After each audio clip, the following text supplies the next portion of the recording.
erstes braucht es für eine Diktatur natürlich immer einen guten Fonds.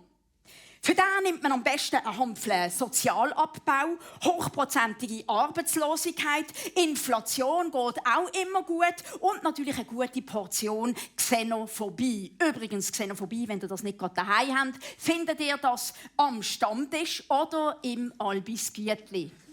Wenn ihr nicht so weit reisen wollt, dann könnt ihr Xenophobie jederzeit ganz frisch online kaufen.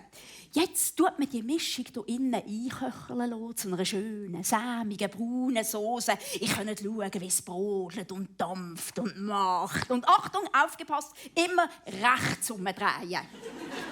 Wenn Sie die braune Soße haben, tun Sie jetzt eine gut abgehangene Verfassung drin weichkochen. Einfach die ganze Verfassung reinschmeißen, Deckel drauf und warten, bis sie vom alleine auseinandergeht. Achtung, nicht zu heiß einstellen, sonst kocht es über und dann haben wir keine Diktatur, sondern eine Anarchie. Also immer daran denken, sobald die Masse raufkommt, sofort mit einer Holzkelle alles zurück ins Töpfchen schlagen. Voilà, weiter. Während der Sod köchelt, können Sie jetzt schon mal das öffentliche rechtliche Fernsehen halbieren.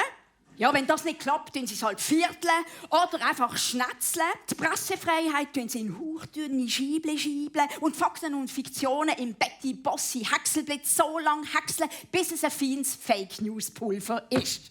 Das alles kommt dann in den Topf und ist Basis für eine rassige Diktatur. Wenn Sie eine rein rassige Diktatur wären, empfehle ich Ihnen die Zugabe von einem anständigen Faschismus. Zum Beispiel eine italienische Meloni. Die muss einfach reif sein, da nehmen Sie einen, schmecken dran. Wenn Sie draufklopfen und sie tönt hohl, dann ist sie reif.